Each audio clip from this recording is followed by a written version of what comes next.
salaamaaleykum mbokki patriote gars yi ñu ngi ziar ñëpp di bëgg ñëpp di ñaanal jàmm ñaan ñëpp jàmm di ko ñaanal suñu bopp di ñaan Sénégal yàlla suñu borom defal ñu jàmm defal ko ñëpp. J'ai fait une petite vidéo rek lay def pour waxtaan ak surtout sama mes camarades de la jeunesse may wax ni ñun ñëpp ñoo déggandoo conférence de presse Benno Bokk Yaakaar donte man seetaanuma ko mais xam nga rek ça va faire écho comme par hasard Benno Bokk Yaakaar ils sont devenus tout d'un coup des opposants dem defi conférence de presse pour crier au scandale que ñoom ñoo gagné. Suñu delloo ci 2019 opposition bi ñu perte dafa dem def conférence de presse comme ça dit que c'est révélateur. Mais bon, là n'est pas la question. La question mooy je vais vous faire la chronologie dama leen fàttali li am li xew ak li ñu muñ yëpp ba yegg si fii te fii la mun a yem. Dañoo jóge 2019 Macky Sall def ay élection ñu def élection mu préfabriqué ay résultats am ne moo gagné sénégalais yi bëgg jàmm muñ ko ñu jóge fa dem élection locale Macky Sall sur 43 départements defe naa il a invalidé 19 de Yewwi Askan Wi ñu muñ ko ñu dem élection locale yàlla dimbali ñu li nga xam ne mooy la colonne vertébrale de l'électorat au Sénégal Yewwi Askan Wi gagné ko dont Dakar Barth doon maire Ziguinchor entre autres Touba sax Abdou Lahad Ka bulletin blanc daf ko gagné et plein d'autres localités yoo xam ne gagné nañ ko mu nekk loo xam ne amoon na solo ci le futur de Yewwi Askan Wi ñu war a ñëw législatif Macky Sall am surprise Yewwi ak Wallu booloo mu ne non loolu du mun nekk teg parrainage am avant loolu teg na parrainage am mais parrainage yi c'était pour mu xool nan lay def tout ba éliminer des candidats mu njëkk a éliminer liste départementale bu Dakar bu Yewwi Dakar ñu jóge fu mu éliminer Wallu loolu yëpp muy jouer ñun indi éliminer kii taf yëngal fii tepp fii kole ko fële mu dem ba xam ne lii nag du jàll mu ne titulaire yi moom bu Ousmane Sonko duggaat assemblée nationale waaw ba tey amul problème ñu xeex ko yëngal dëkk bi laaj ay autorisation pour manifester mu nangu tey suba mu bañ comme un enfant gâté ay caprice jàppee Sénégal benn balu football su la neexee ñu football su la neexul nga téye sa bal jeunesse bi xeex ak moom leader yi à un moment ñu tempérer pour Sénégal mun a am jàmm ñu dem ba nga xam ne élection yi jub si na ñu mujjee nangu ne ko amul problème éliminer nga suñuy titulaire mais dinañ dem ak suñuy suppléant ñu dem ak suñuy suppléant def campagne mu am benn loo xam ne musul am Sénégal ay nit jël seen alal volontaire dem di campagne parce que élection législative xaaruñu ci woon di seetaan Ousmane Sonko di ko tàccu mais dañ ne woon ce sera inclusive nous aussi nous devons tout donner nekkuñ ñoo xam dañoo dem pale ñu jox ñu 50 millions wala 100 millions non dañuy jël suñu 2 millions 3 millions dem nekkuñ ñoo xam ne dañuy dem jox kii 20 000 30 000 ne ko soo leen ñu voté lee ñu gën ñu joxaat leen fu ñu dem dañ leen ne amuñu luñ leen jox li ñu mën mooy li ñu am ñu séddoo ko yéen mooy suñu xalaat ak li ñu bëggal Sénégal xamal leen li nga xam ne moom lañ leen di jox par weer ak niñ ko jëlaatee ci ay engrais su la joxee 80 000 jaay la engrais bu doon jël 6 000 ñu jaay la ko 26 000 ça veut dire que nangu nañ la ba jël li nga yor ñu xamal ko ñëpp on a fait plus de 2000 et quelques kilomètres macha allah ci kàttanu yàlla président Ousmane Sonko def lu nekk ci kii ak Yewwi Askan Wi ma gis ni Macky Sall su fekkoon nit la nit kuy xalaat la su fekkoon liir na l'expression de la jeunesse sénégalaise lan moo tax ñuy daw di topp Ousmane Sonko ci taw bi di ko xaar ba 3 heures du matin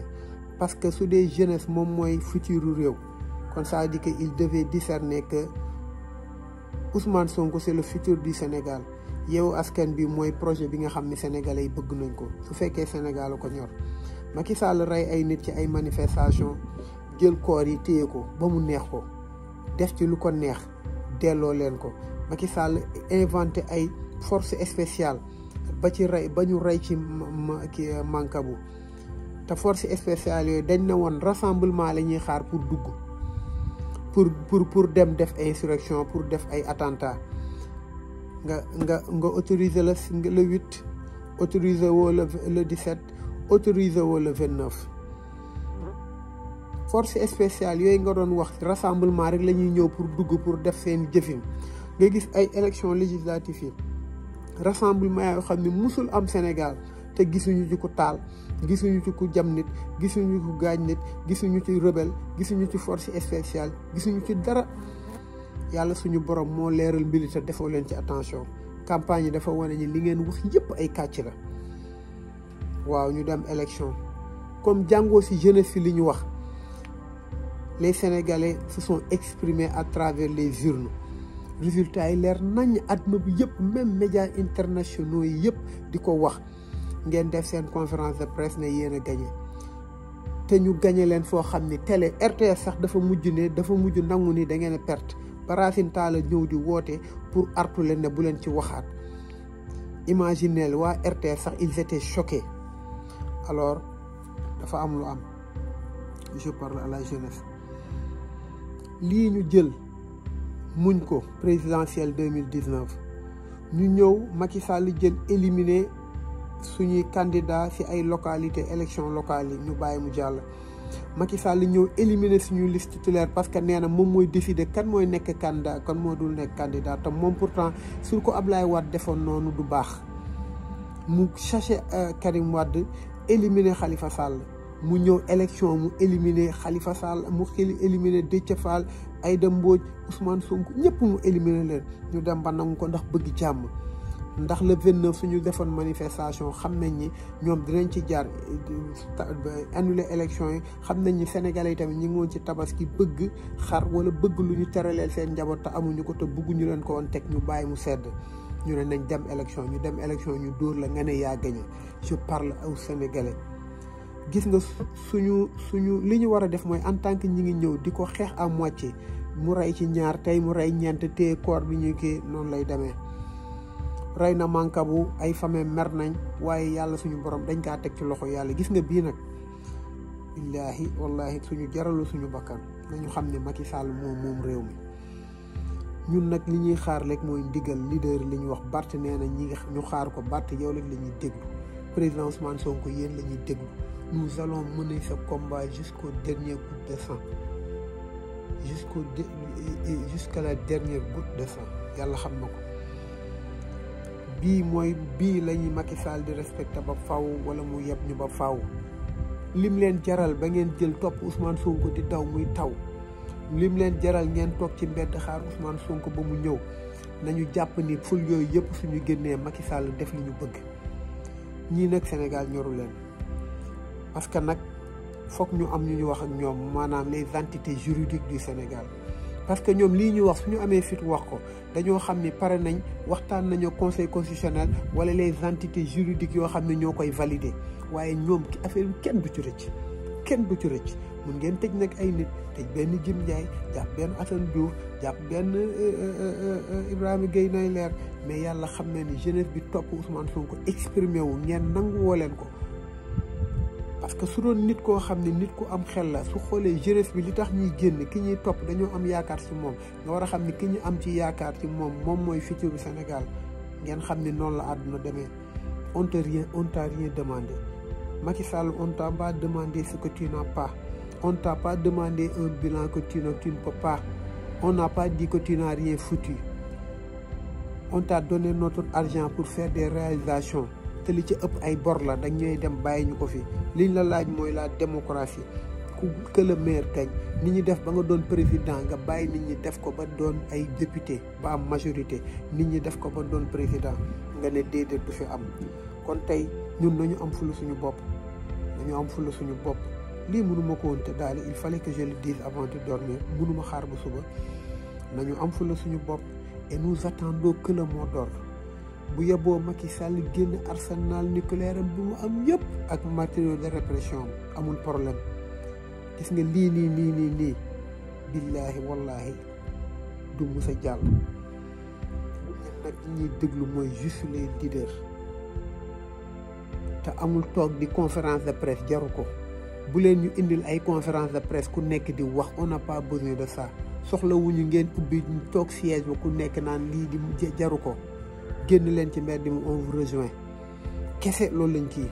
loolu kese lañ soxlawuñ conférence de presse soxlawuñ ay point de presse soxlawuñ ay mémorandum soxlawuñ ay ultimatum loolu soxlawuñ ko parce que l'expérience nous a montré que ça ne paye pas